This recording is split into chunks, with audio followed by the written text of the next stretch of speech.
পাবনা ইছামতি নদীর বর্তমান অবস্থা দেখুন। নদীতে কত ময়লা আবর্জনা জমে গেছে। নদীর পানি ঘোলা এবং পানি দূষিত।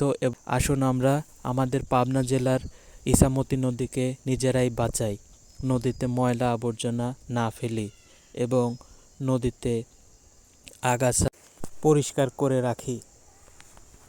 নদীর পানি চলাচলের জন্য এগুলো পালন করলে অবশ্যই নদীর পানি আবারও স্বচ্ছ এবং জলাশয় থেকে দূরে সরে যাবে। তাই আসুন নদীতে আমরা ময়লা আবর্জনা ফেলা থেকে বিরত রাখি। ধন্যবাদ সবাইকে। সবাই ভিডিওটা ভালো লাগলে একটি শেয়ার এবং একটি কমেন্ট এবং একটি লাইক করে দিবেন। আর এরকম পাবনা জেলার নদী এবং পাবনা জেলার সম্পর্কে জানতে আমার এই ইউটিউব চ্যানেলটি সাবস্ক্রাইব করে দিবেন। ধন্যবাদ সবাইকে।